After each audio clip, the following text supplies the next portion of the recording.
Hey guys, my name is Cable, and today I will be talking about the bin packing problem. Bin packing problem is a common issue with finite number of items that fit into least amount of containers, and it uses a first fit algorithm to fill bins as items are being created. So the goal of this is to improve the field capacity at each generation using genetic algorithm with a wisdom of crowds approach. So there is a problem that is very similar to bin packing problem. It's called the knapsack problem. And although there are some similarities, there are also many differences. So some of the similarities include container of set holding capacity, one or more objects of varying weights and volumes. The decision-making process is NP complete, and the computational complexity is NP hard. So a popular analogy of the knapsack problem involves a museum robber. So a robber wants to best profit from his heist, and his sack can only carry so much weight before ripping, as he would love to maximize his profit. So a robber has to pick what kind of artifacts he would like to steal, or rather put in his sack before it rips. And the museum also has a lot of artifacts of different values and weights, so the robber has to determine the objects that are valued at a higher price but also weigh a little bit less. So the robber must choose items for his sack based on those values and weights. So the domain of this knapsack problem is a set of items where each unique item has its own weight and value, one container of set volume, and constraints on the amount of each particular items are allowed in our container. The goal is to find the items that give the best total value under weight constraints. So the solution is a list of amounts of each particular items used to fill the knapsack. Here's a little bit of an example of a knapsack problem. So we have a capacity of 75 pounds and 3 different items, and our constraint is 2 of each particular items. Well, first, just taking a look at it, you can tell that item 3 weighs 30 pounds, but it also costs 90, which is the highest. So if you were to say, oh, I would just take the 2 items I would like are just item 3 twice, and that would be incorrect, since that would only give, even though it would be in our capacity, it would not maximize our profit. As you can see on the right here, the solution is 2 of item 1 and 2 of item 2, and none of item 3. That would be in the limit of our sack capacity, and it would maximize our value. So a few takeaways from the knapsack problem is that only one container is involved, and the problem is not combinatorial at all. It maximizes total value based on both item weights and values in addition to container capacity. It is less complicated on an algorithm basis, and only handles one list of objects. It is allowed to drop undesirable objects as iterations proceed. So, implementation: the bin volume, the number of packages and generations are set in UI. So for packages are initially randomly sized to a volume that is less than or equal to 25% of bin volume. The packages randomly placed in bins repeatedly until reaching a population size of 100 to create starting generation. Excuse me. The fitness levels determined by the percent of volume occupied and fleets sorted in order of best fitness and the new generation created by performing crossovers. Oh, sorry. Also, the heuristic with wisdom of crowd approach. So the best fit DNA is passed down to the next generation, and during the crossovers, the child inherits all bins from its parents containing a fitness of greater than or equal to 99%. The remaining packages are resorted to try and find higher volume occupancy, and if the best fit DNA of the previous generation is not beat, then that DNA is passed along and the worst DNA of the new generation is eliminated. So, with crossover, what does not work is standard crossovers. Take part of each parent and combine them. It loses context, important because this is a grouping problem, and only factors in absolute position of packages, ignores grouping, and can result in an invalid solution. Also loses meaning does not transmit optimizations.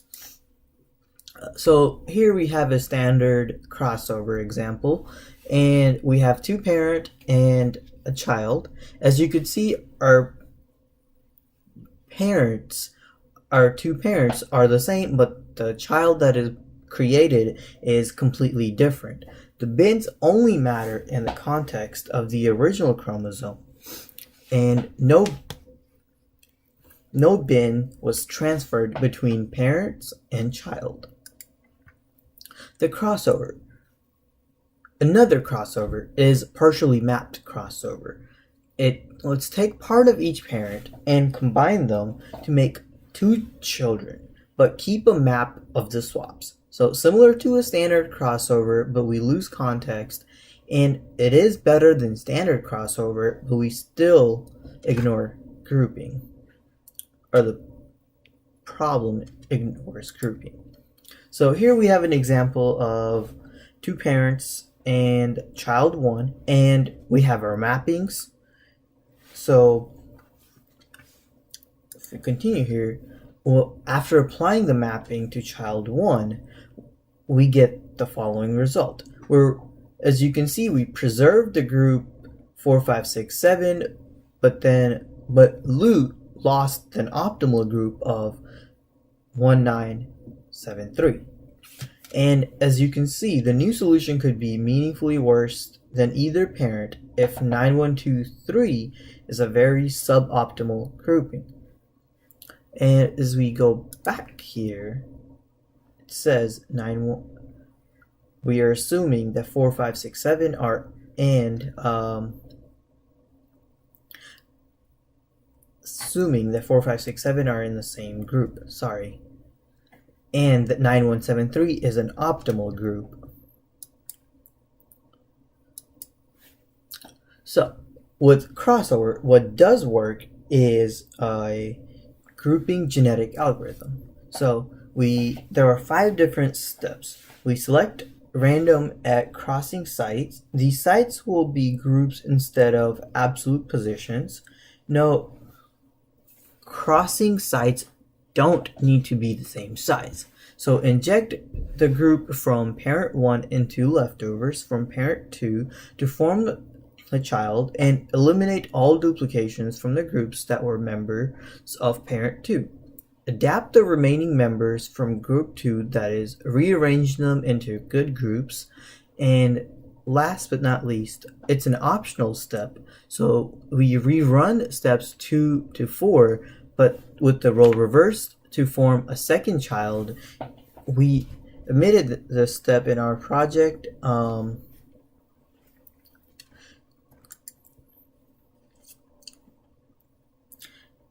We have an example here. we have different sets of packages. Our bin size is 75, and we have two parents. So step 1, we select a crossing site that is optimal from parent 1, and this would be groups 1 and 6. So step 2, inject the group from parent 1 into the leftovers from parent 2, as you can see here, and eliminate all duplications from the parent. As we eliminate the duplicates, this is what we get.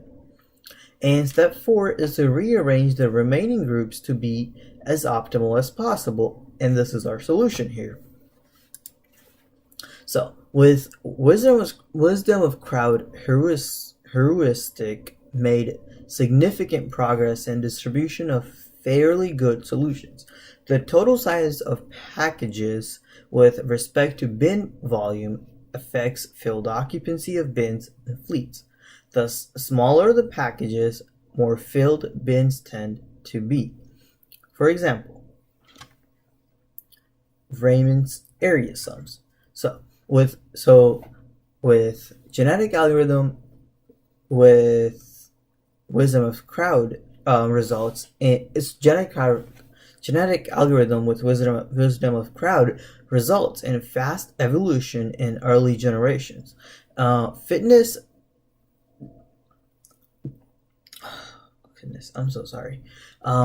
plateaus after many generations, usually increasing due to a mutation. So, this is my data without wisdom of crowds. As you can see, max package size is 25% of the bin volume. We have our bin volume of 250, number of generation was 250, and number of packages is 1,000. So data with wisdom of crowd is gradual improvements of bin fitting over future generations, as you can see here with our graph.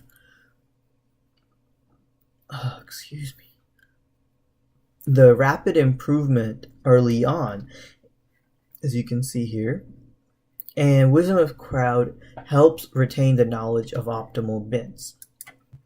Some more tests I've performed, as you can see, with different generations, and 25% max package bin factor with 50, 100, and 250 generations. So as you can see, our bin volume stays the same, and I kept the number of packages the same. But as you can see, the generations, as we increase the generations, our fitness looks it keeps looking a little better. Not sure if that's a correct way of saying it. So here some more of the same thing, where I just increase the number of generations, as you can see. So right here we changed our package size, as you can see. So our volume, I changed it to 250, and number of generations were, as you can see, 500 and 10,000, or 1,000, which is 50%, 10%. And as you can see here, our fitness line there's not as much of an improvement here, whereas you can see here, I suppose. Varied package sizing. So again, 100% of max bin package factor. So as you can see, our bin volume and number of generations is 250. So more room for improvement. Plateaus at a low fitness and poor chance of maximizing filled bin volume. I hope you really enjoyed my presentation here. And thank you for watching. And I hope if you have any questions, please feel free to ask in the comments, I suppose.